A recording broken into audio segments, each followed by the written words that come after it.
Welcome. We are coming up on the end of May, so welcome everyone to the United States Globe Watercooler. We have these weekly. We have been highlighting different Globe partners throughout the last couple weeks, so I'm glad that you're all here to join us for Jodi Haney and her students presenting. I'm really excited about this because Jodi is always a great presenter.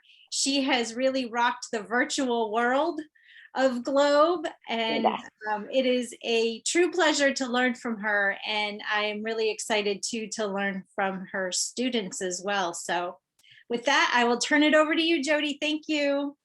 Thank you. Well, thanks everybody for being in attendance today. I know that means a lot to all of us. I'm going to talk a little bit about the program, and then I'll start the first few slides, and then Megan and John will take over. So Megan and John, when you get to yourself, introduce just yourself, okay? And then you can take over on the slides that are yours. So this program is called the Science and Math in Action program, and it's a Choose Ohio First funded program. We've had it for 12 years on campus, and this is the last cohort. So the group you see before you is going to be the final program at Bowling Green. Really what the program is we recruit math and science teachers who will want to teach, or at least are thinking about teaching middle school and high school math or science. We bring them on campus for a summer bridge program.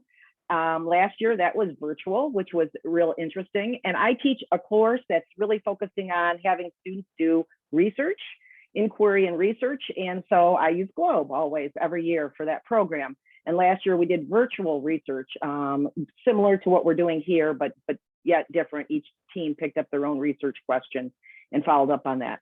So then they come to campus their freshman year and they work in small research teams. So these 8 students chose to work with me.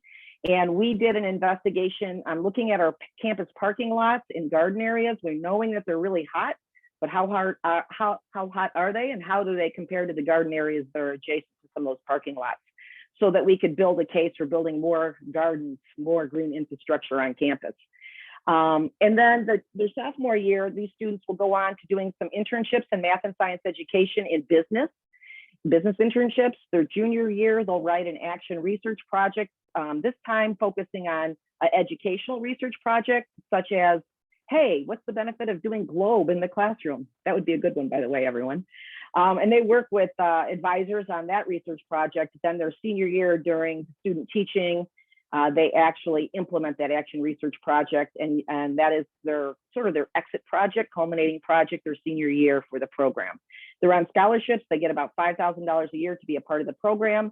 They meet very regularly and do lots of extra things. And for sure, our action students are among the top students we have on campus, and certainly among the top students I've ever had the pleasure of working with. So that's the program. And this year I worked with 8 students, 2 of which are here with us today, Megan and John. I'll let them introduce themselves here in a little bit. Our research study was using surface and air temperatures and FLIR photos to study campus parking lots and gardens. Most of the people here know a little bit about surface temperature, so we made sure our students knew about surface temperature. And we were really looking at what surface temperature is and how that differs from air temperature, and made sure the students had some conceptual understanding of that, knowing that we were measuring both surface temperature, the radiant energy coming off the surfaces, and also air temperature. And we were looking at both of those measurements. We also did a little study on what are heat islands, and the students learned that there are pockets of heat surrounding urban areas, and that we measure them using typically surface thermometers. And we also know that satellites measure surface temperatures, and that this is needed because satellites, NASA measures them from a pretty large scale, regional perspective, and we can get to a very local perspective and looking for hotspots in our region. We know that urban heat islands have hotter temperatures during both day and night, and it's particularly of interest at night because we can't cool down those areas. In another year, we did a research study finding that Bowling Green does indeed have a urban heat index of about 3 degrees Celsius during the summer nights.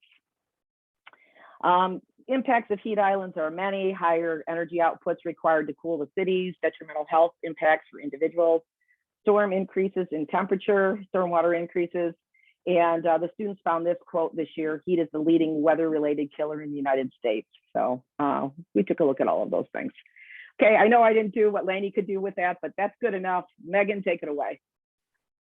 Hi, everybody. My name is Megan Recker, and I'm an adolescent young adult math ed student at Bowling Green.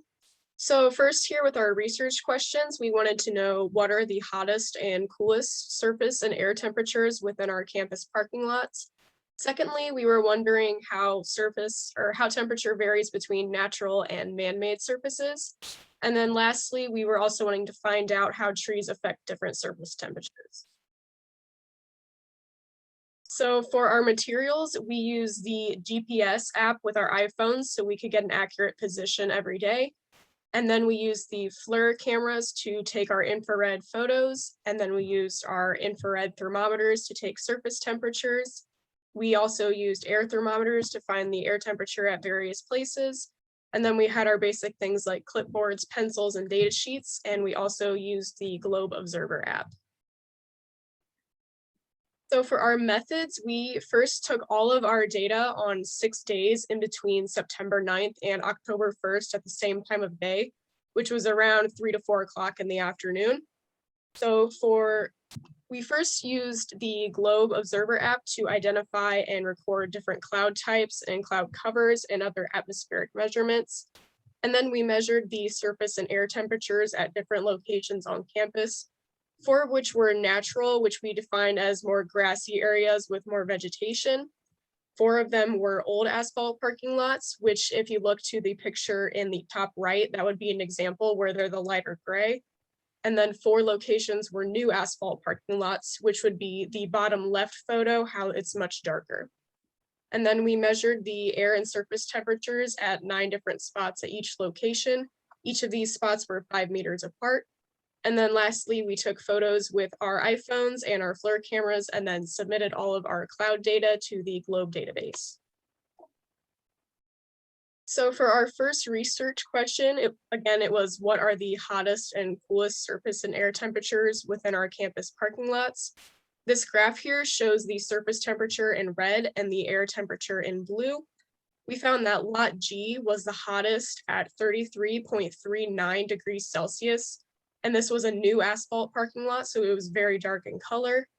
We found that the Falcon Heights Garden was the coolest at 20.29 degrees Celsius. And this was in an area with lots of high vegetation. And then the Falcon Heights Garden also had the coolest air temperature we found, but it also didn't vary much from other locations. And we found that this was because the air mixes throughout the day and throughout different locations on campus. And then with that, I'll turn it over to John. Hello, everyone. My name is John Plow, and I'm a AY Physics and Chemistry education major. So for this one, on the graph on the left, you can see that the man-made surfaces are hotter than the natural surfaces. For example, as you can see on the right graph and table, the new asphalt, which is the hottest surface, is nearly 8 degrees Celsius or 14 degrees Fahrenheit warmer than the surrounding air temperature. And the natural surfaces, which are the plants and grassy areas, are a few degrees cooler than the surrounding air. From this, we can conclude that plants help cool our campus. Then for the effect of trees, since trees cause shade, they help cool the surface temperatures. Additionally, trees absorb heat, which help cool the air temperatures. So trees also help cool our campus. Our limitations include weather and cloud coverage, both of which affect surface and air temperatures. We also took measurements on the same 2 days each week at the same time, so we were not able to pick days that would have been better for our measurements weather-wise. Our next step is to make a proposal to the BGSU Green Fund Committee, which will help fund our solutions. So for the solutions that we found, They include cooling and reflective roofs, which are roofs that are made out of heat-friendly materials. Next would be painting roofs a white or lighter colors, which allows roofs to absorb less heat, thus making them cooler.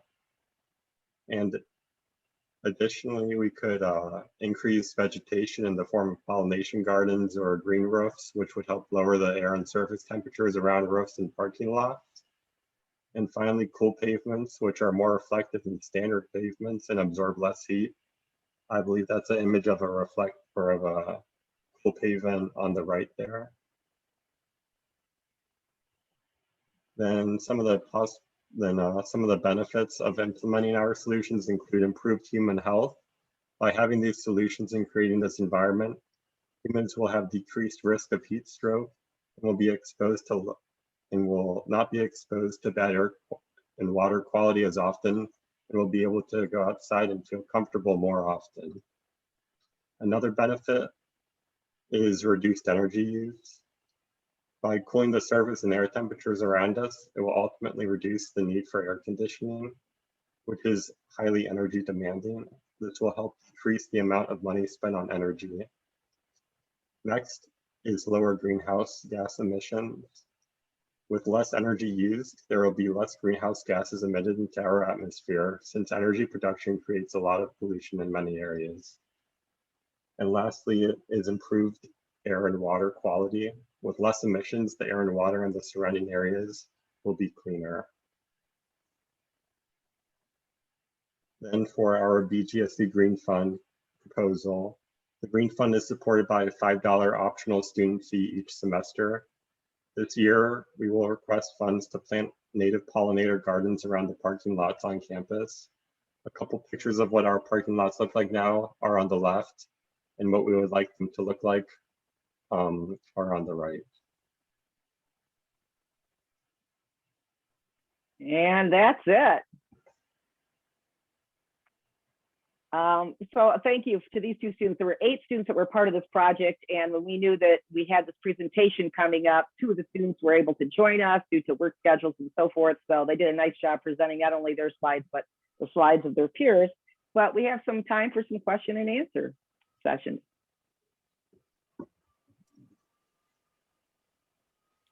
Okay, Mike. Mitch, you mentioned that you could reduce the heat by planting trees and altering the parking lots. How much is something like that going to cost? I mean, is the cost savings going to off-put the heat somehow? I mean, you're losing parking spaces and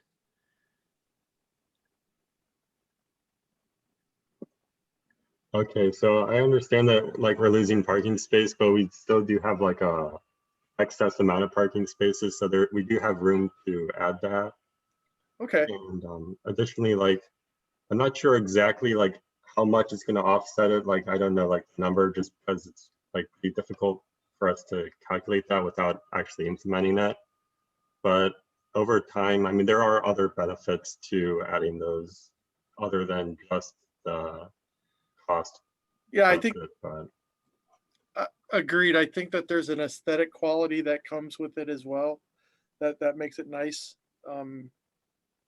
Thank you. And sorry, Mitch, Mike is right above you in our Zoom box, so I looked at his name in your face. Sorry.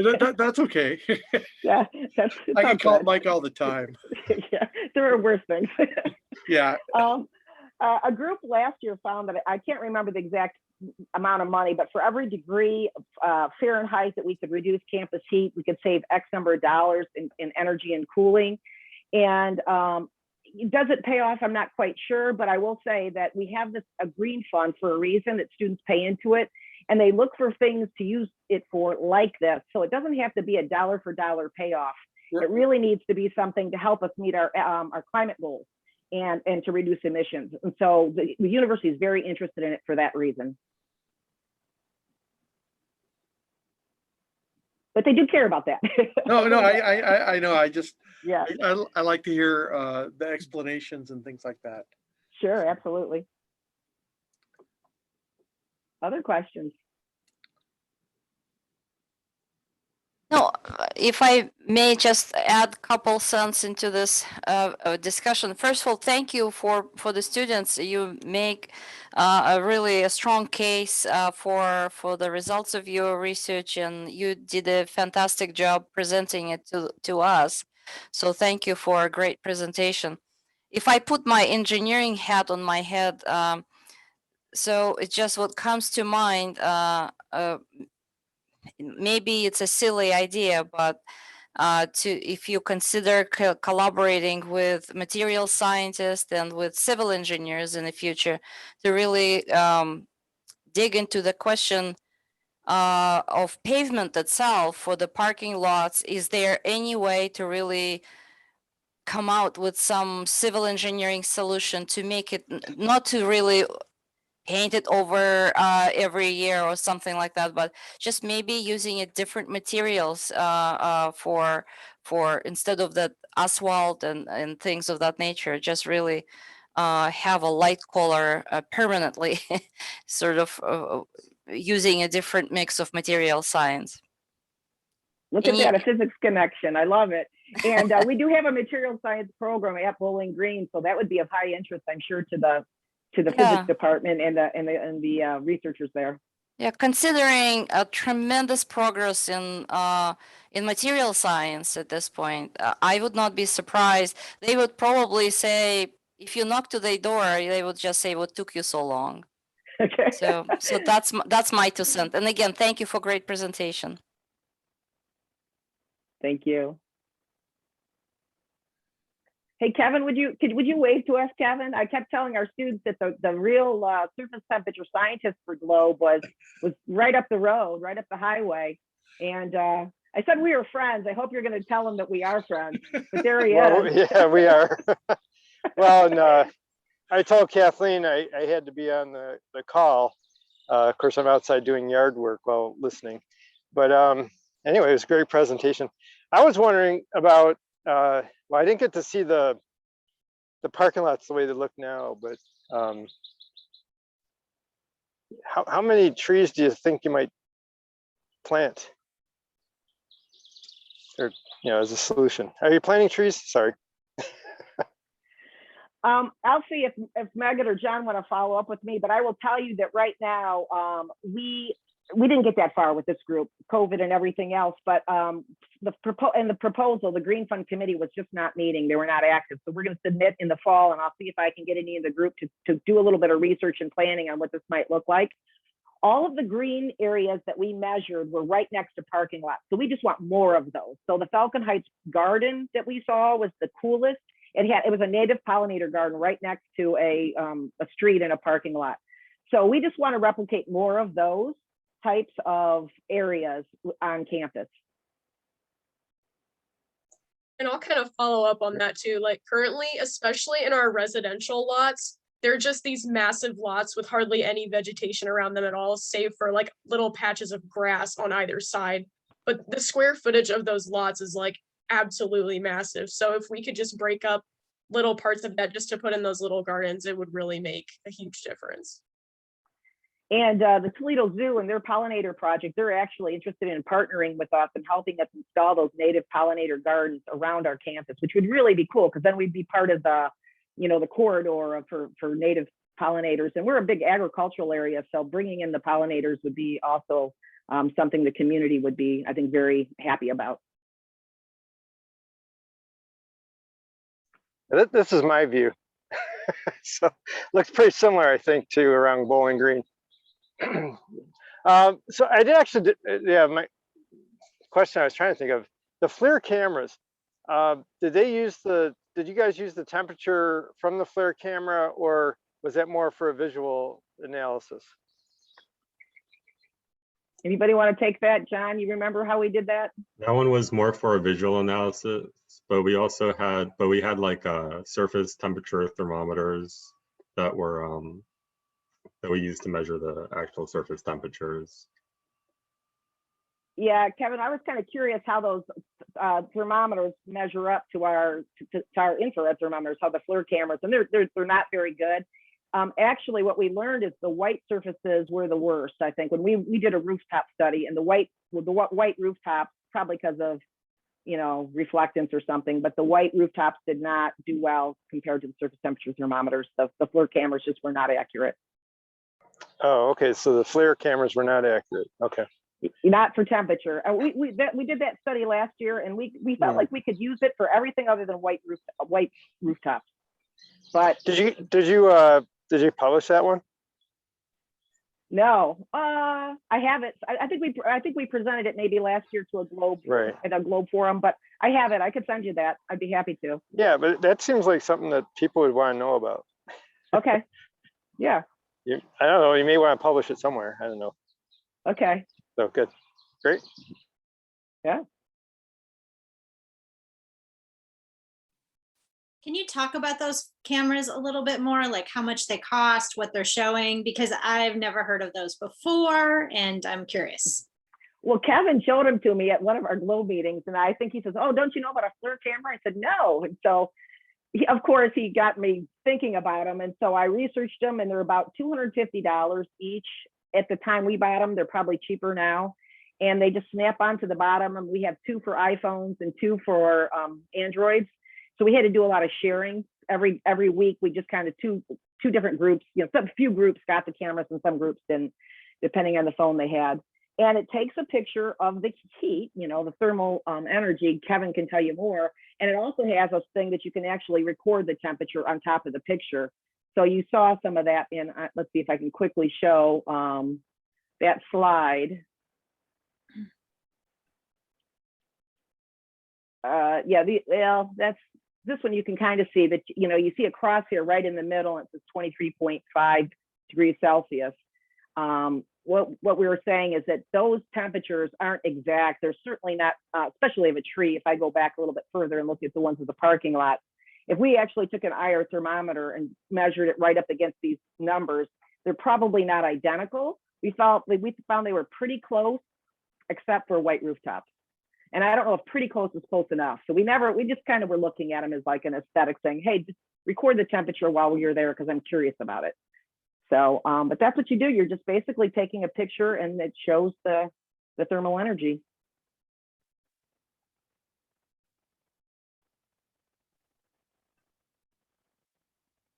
They're pretty cool. Since nobody asking more questions, if I may add a couple more cents again, have you thought wireless sensors are fantastic, but in order to really secure the 24/7 stream of data measuring, have you considered surface-to-surface contact sensors being used? That might be cheaper. That sensor that can withhold a lot of hot areas, and those are special designed for contact-to-contact sensors. So you don't have to use camera. It just really streams the data into your app directly. Have you thought about this? No, I didn't even know there. I know that there were ways of measuring surface temperature, over time. But you're saying that also you can get images. Is that what I'm hearing you say? Not only images, but the data itself. It really depends what kind of sensors, surface to surface, you will use. But if you're not limited with budget, so you can receive whatever information you want. So, and I'm sure you can talk to NASA folks about this more if you're interested, because we made a really great progress in all kind of sensors. You probably could not even imagine what it is that we can measure at this point. So that's really cool. I'll definitely check into that. Maybe we even have some on campus. I'm not sure.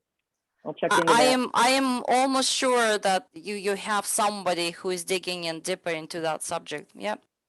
Cool. Thank you. Thank you. Thank you. I had a question. Can you hear me? Yes. Oh, great. And Jennifer, or Jen, at least for me, the chat is disabled. My question was about a square footage. Like, what is the minimum square footage you need to change in order to cause a measurable difference in temperature? So you're asking to change things into green areas and stuff, but what is the amount that you have to change in order to cause change in that area? Do you want to take that on, John or Megan? If not, I will take a stab at it. I can take a little bit of that one. So we don't know for sure the minimal, but a lot of our spaces, like we had one of the places my group measured was the frat row garden, which was just a real narrow strip of plants that went along like the Greek life houses. So it really wasn't that big, but we found that that was an area that was significantly cooler by several degrees than the parking lot that was right next to it. So I'm not exactly sure, but just based on that, it really doesn't take a whole lot, like not for like a huge impact on like the entire campus, but for that area itself, it was seeming to make a difference just from that narrow strip. And I would say the same thing. Again, my background is in science education, just so you know my my skill set and my knowledge set. So I have a surface level knowledge of surface temperature, getting deeper with the research that we do. But what I would also say is that the energy budget, I would think that any little change is still influencing that energy budget somehow, some way. So, so even little changes add up, I guess, is what I like to think. And as we said, there are other benefits of having native pollinator gardens on campus. So temperature being but one. Thanks. I just see this as could be if there's an architecture department or school. I think they would be also interested in this because there's landscape architecture and all these other things. So thanks. Thank you. I really like the idea of talking to material science because, like I said, we have a lot of courses there. I don't think we have an architecture department, but we do have construction, and we have environmental programs and construction have this joint relationship, and also material science is part of that program. So I think the three of them together, this could be interesting. It can help us with that green fund proposal, develop something that's really doable. I will let you know that we had an initiative on campus that removed a lot of the trees from the parking lot areas for safety, just so you're aware of other issues and concerns. Okay, I just didn't know if you all realize that. No, that's interesting. Last year we proposed, the group that we did a similar study, and we were looking at rooftops, and we proposed putting white stone on a rooftop. We found a place in Cleveland, Ohio. It was sort of local that was going to deliver roofing granules. And we thought it was a great solution. We got all the way to the end and actually got a grant from that company to cut the cost in half if we'd give them some research on it. And then our building team, somebody at the top said, no, we don't want to do it because it negates the warranty on the roofing material at the 11th hour. So that was a little bit disappointing. But we did talk to them prior to this year's group, and they thought the pollinator garden was of high interest because, again, not trees, but tall plants would be something that would be, very doable. And it was right in line with where they were going with some of the other landscaping, green infrastructure that they were doing on campus. Let's see, there's some more questions. Question for John. Did you see that, John? Oh yeah, I just read it now. Okay. So for this, I know that like in my community, like in California, I believe that they were painting like asphalt, like lighter colors and stuff like that. So I think advocating for things like that could be beneficial in that way. And I also feel like just educating younger students, I know that like you learn from a pretty young age that, you know, dark colors absorb a lot of heat, and you can like relate that to like use that as a real world example and stuff like that as well when you're teaching that, and bring that into the curriculum and just stuff like that, you know, advocating and stuff like that. What grades of students are you planning to work with? I am planning to work with high school students, but I know my mom is a 5th grade teacher and she teaches her students, and that's in her 5th grade curriculum. So for that grade range, it would be pretty good. But You know what though, John? I'm going to challenge you, okay? This is your challenge right here in front of all these people. I'm going to challenge you as a high school physics teacher to look at your curriculum and when you're thinking about the electromagnetic spectrum and so forth, material science, and go through your curriculum. And instead of teaching it like you were taught, which was one and done, probably, I don't know for sure, but like many students are taught, you know, next day, next lesson, take some notes on it. Think about how you can incorporate GLOBE, what you've learned, and to make this come alive for students. So maybe they're working on a study on your high school campus, similar to what we did on college campus, where they could actually learn about, you know, surface temperature and energy budgets and whatnot, and then make change on campus, because that's very empowering for students. So that's your challenge in front of everybody here. Hope you take me up on it. All right, I will.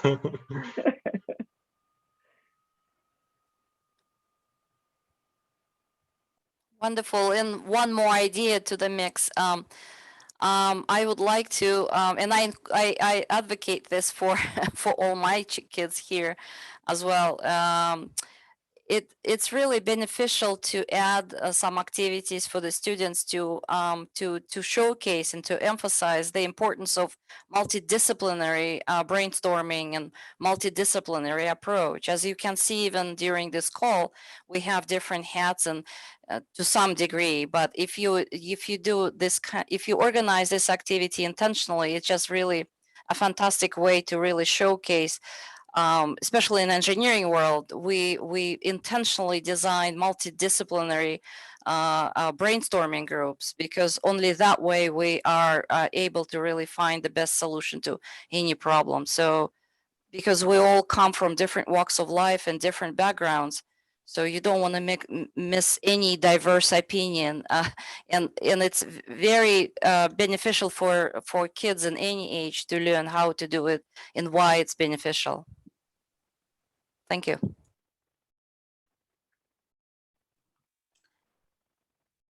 I had a question for the group. Has anyone done any research or seen any research on impervious versus pervious pavement and parking lots, and if that makes a difference with urban heat islands and surface temperature? I didn't know if that came across your radar while you were doing work on that. Mike's got his hand So up. yeah, so Chautauqua Institution put in impervious, replaced their existing asphalt on one section with the impervious. It has sort of almost a creamy gray color to it. The biggest issue with us in the Northeast though was plowing. And so it didn't do terrible over the winter. We didn't have as much of a winter as we have had in the past. But in terms of temperature, it's dramatic. We have one of our high school GLOBE teachers that's on site all the time. Dramatically different than blacktop. Yeah, we did a study again on another summer once long ago, right in front of the Oaks for Megan and John. Right in front of the Oaks, there's like an impervious pavement area. It's not a parking lot, but it's a pavement area, and it has cement, and then it has little squares of stone. And it was supposed to be our attempt. We got, you know, platinum certification for this building, for LEED certification. So it's a highly efficient building, but that was, you know, one way of getting, I guess, some LEED points for that. And it's a problem because nobody likes it. The people put their feet in it and they trip over it, and it could be done so much better. We could put little steppable plants in there and so forth, but nobody knows what to do with it. So one year I had some of my students work on some solutions. I thought they were great solutions. They didn't take us up on it. So it's still there just the way it was, and nobody knows what to do with it. And it could be so much better. But we measured the temperatures. It certainly is working for cooling. Just the temperature of that little hole versus the square next to it, they're very different. So it is having a cooling effect. It would have even more if we put little plants in there, little pretty plants with little pretty flowers that you could walk on. That was my vision, but oh well.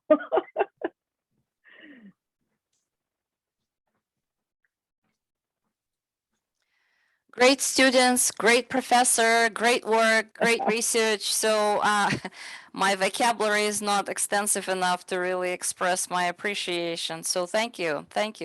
Enjoying really, kudos to all of you doing this. It's very important And it's very important that you will pass it on to your students and pay forward, so to speak. So this is fantastic. And you being part of the GLOBE family really means a lot to all of us.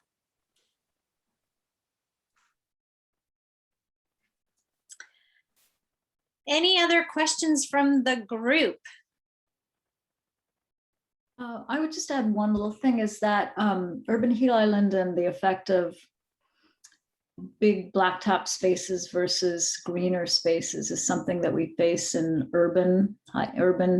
dense urban areas. And you're not so urban, right? You're more suburban, kind of rural. I'm not sure exactly what your sort of density is, but our students around the GLOBE students would love to see this project. And I know that we can download your presentation and see if any of our teachers are interested, but this is an area of concern in a lot of our Oakland schools. And there's obviously an equity DEIA component to it, right? Because it's kids in less green neighborhoods that tend to also be poorer, kids of color and so forth. So it's really, really important work and would be great to share it more widely with urban communities as well.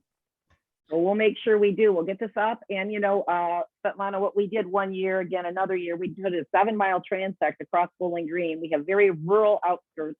Then we look a little bit more suburban, and then we have the city center. That's very much, you know, a concrete jungle, really. But Right. it's not as big as some, right? But it's still there. And so with that 7-mile transect, we took surface and air temperatures at like 3 o'clock in the afternoon, and then we came back at about 11 o'clock in the evening and did the same measurements on the transect. And we found out that we do get heater. We do have an urban heat bubble around Bowling Green, little old Bowling Green. And like you said, is that, you know, who it affects? It affects our students. We only have 2 dormitories that are air conditioned.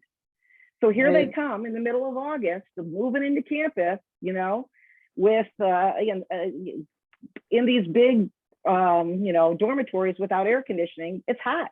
And it's not conducive for learning, you know, so we have that on top of it all. So I think this is a really good study, and I would love to work with other groups around the country on it. I think it could be very interesting. Good job. Well, thank you, everybody, for your feedback. Oh, I'm sorry. Yeah, hi, I'm Christy Buffington in Alaska. So it was great hearing about warmer places, although it's nice and warm here today. So I have a question about partnering for funding with your local stormwater management program, and wondering, since capturing stormwater runoff is done really well through green infrastructure, and you've shown that reducing heat is done well through green infrastructure, are you able to reach out to your stormwater management program possibly for funding, and then get these dual goals of reducing pollutant loads and cooling campus? That's a great idea. Christy, we worked with our Soil and Water Conservation District on another project where we were putting in a rain garden at a local school. I was helping with that project, and I sort of forgot about that. So that would be super great if we tied in kind of like a natural rain garden, pollinator garden, get the zoo involved, get the Soil and Water District involved, and really have something that could be, you know, that could kind of showcase what we could do on other parking lots and on other campuses. So I just wrote that idea down. Thank you.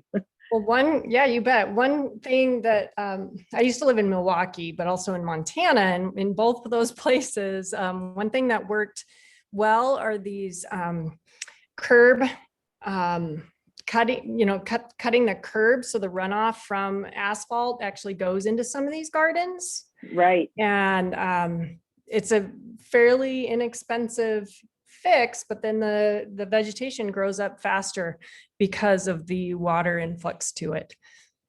Something to think and look into. Thank you. That's awesome. Yeah, there's grants. I know there are grants that come out and help you put it in, so that's going to be great. All right.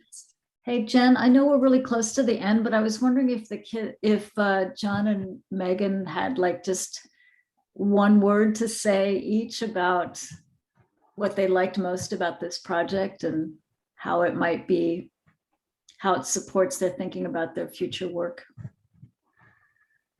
I really like just like I felt like I was making an impact, and I feel like I can use the same sort of like research project in my own classroom to make an even bigger impact.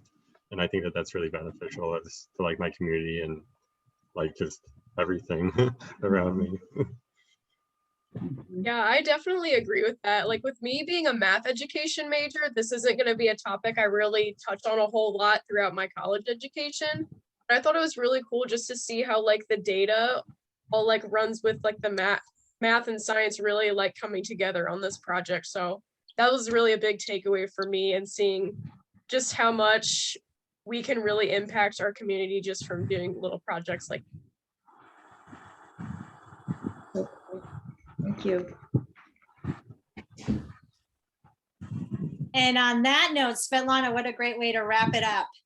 Jodi, any final thoughts from you? No, I just want to thank everyone for your active engagement. That challenge is on, John. I want you to report back to us. Stay close to GLOBE. You're going to be a GLOBE alumni. You know, you're a trained certified GLOBE teacher now. You're a GLOBE alumni, so stay close to us. Keep doing GLOBE. And Megan, you're not off the hook as a math teacher because you just said it. There's no better data. There's no better data set than this data set I collected to actually have students really get their head around. So I really hope you both stay close to GLOBE and the next 3 years. I'm looking forward to our future work together. And thanks everyone from GLOBE. You're the best.